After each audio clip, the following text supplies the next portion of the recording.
Before a biosimilar drug can ever reach a patient, it has to survive a brutal series of tests. So, how do we really know? The answer is a gauntlet of quality checks called release testing. Okay, here's the game plan. We're diving into the 4 rounds every single batch has to survive. All right, first up is the physical exam. This is a really fundamental checkup of the drug itself. And the very first test is super simple. Does it look right? It's got to be clear, no particles. Then we check its pH. If that's wrong, the protein can basically just fall apart. Useless. And finally, osmolality. This just ensures the drug is totally compatible with the human body. So the physical exam is done. But is the drug actually pure? That's the next big question. This brings us to round 2, the identity parade. Here, we use some powerful separation techniques. See, each test is looking for a totally different kind of impurity, from its size to its charge. Okay, so the drug looks pure, but what about hidden dangers? Could something else be lurking in there?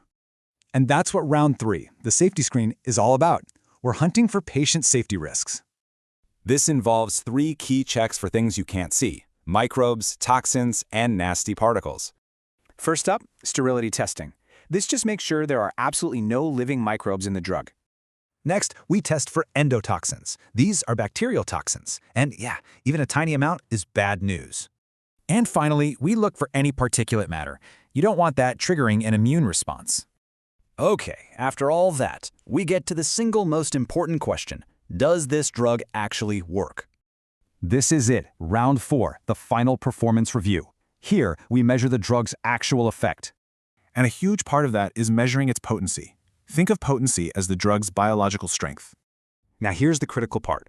The biosimilar's potency has to be a dead-on match to the original.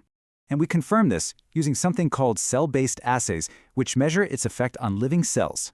So after surviving that entire gauntlet of tests, it's finally time to make the call. The rule is simple. Only batches that pass every single test, no exceptions, get released to patients. So, think about this. If 100 tests are run and 99 pass, is it safe? No. Quality is absolute.